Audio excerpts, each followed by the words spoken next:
नमस्कार, आपण पाहत आहात Alamgir news live 24। Tilaknagar industries private limited प्रदूषणामुळे शेतीचे व शेतजमिनीचे तसेच परिसरातील नागरिकांच्या आरोग्यास धोका। महाराष्ट्र प्रदूषण नियंत्रण मंडळात निवेदन सादर।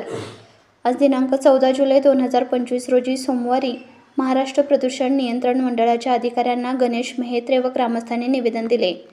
निवेदनात म्हटले आहे की टिळकनगर तालुका श्रीरामपूर येथे टिळकनगर इंडस्ट्रीज नावाने मद्य विकणारी कंपनी गेल्या अनेक वर्षापासून सुरू आहे।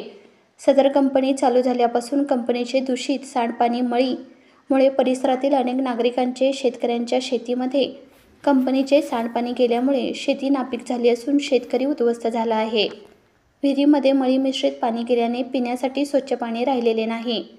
जनावरांनी दूषित पाणी पिल्याने आजपर्यंत अनेक जनावरे मृत्युमुखी पडली आहेत। शेतकऱ्यांचे मोठ्या प्रमाणावर आर्थिक नुकसान होऊन मानवी आरोग्यास देखील धोका निर्माण झाला आहे।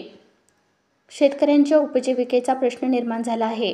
कंपनीकडे वेळोवेळी तक्रारी केल्यानंतर चेअरमॅन श्री डहाणूकर यांनी नुकसानग्रस्त शेतकरी व नागरिकांना कंपनीमध्ये कायमस्वरूपी रोजगार देऊन शेतकऱ्यांच्या उदरनिर्वाहास मदत होईल असे आश्वासन दिले, परंतु काही लोकांनाच कामावर घेतले, काहींना कामावर घेतले नाही। म्हणजेच डहाणूकर यांनी दिलेला शब्द पूर्णपणे पाळला नाही। आम्ही गेल्या अनेक दिवसापासून त्यांच्याकडे याबाबत पाठपुरावा करीत आहोत, परंतु अद्याप आम्हाला न्याय मिळाला नाही। आम्ही टिळकनगर इंडस्ट्रीज या कंपनीने अशा पद्धतीने आमचं पाणी खराब केलेलं आहे। त्या संदर्भात आम्ही प्रदूषण नियंत्रण मंडळ या ठिकाणी कारवाई करण्यासाठी त्यांना एक पत्र मागितले। आता त्यांनी सांगितलं आम्हाला लेखी स्वरूपात एक पत्र द्या, तर तुमची काय अडचण आहे। तर आम्ही अडचणीसाठी त्यांना सांगितलं की आमचे शेतकऱ्यांचं असं पद्धतीने पाणी खराब झालेलं आहे आणि आमचं पाणी जोपर्यंत पांढरं होत नाही तोपर्यंत आम्हाला टिळकनगर कंपनीने एक शेतकऱ्यांना काहीतरी उत्पन्नाचं साधन किंवा काहीतरी रोजगार देण्यात यावा आणि त्यानंतर जे गरीब शेतकरी तिथले म्हणजे गरीब म्हणजे शेतकरी कंपनीमुळे नुकसान झालेलं आहे आमचं। आम्ही गरीब म्हणजे गरीब नाही, आम्हाला भीक मागायची वेळ आलेली कंपनीकडे। भीक मागायची वेळ अशी आलेली की हे कंपनीचं लाल पाणी आमच्या बोरवेलमध्ये विहिरीमध्ये उतरलं, आमच्या गाया मारायला लागल्या, जनावर आजारी पडायला लागले, माणसं आजारी पडायला लागली, सगळ्या गोष्टी त्या बाबतीत या कंपनीमुळे घडायला लागलेल्या आहे। त्याच्यामुळे आम्ही त्यांना नुकसान भरपाई मागितलेली आणि प्लस ह्या प्रदूषण मंडळाला यांना सांगितलंय की तुम्ही यांच्यावर कारवाई करा। आता हे भ्रष्ट अधिकारी बरेच दिवस झाले यांच्याकडे उपोषण आंदोलन केले, आम्ही कुठल्याही प्रकारची कारवाई केली नाही।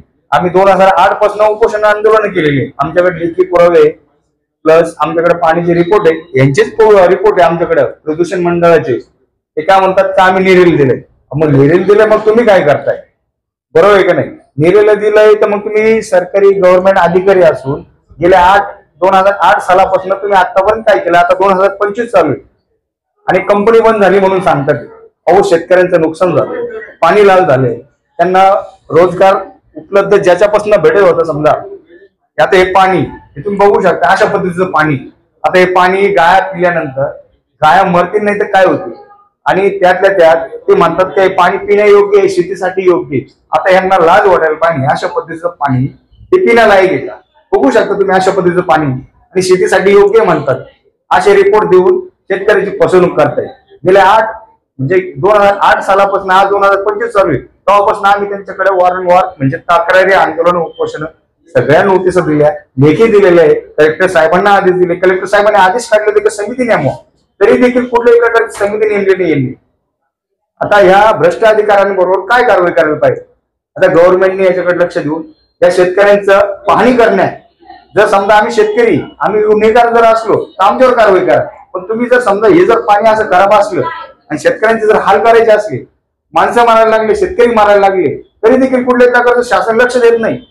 तुम्हाला न्याय नाही भेटला तर इथून पुढे तुमची काय पाऊल?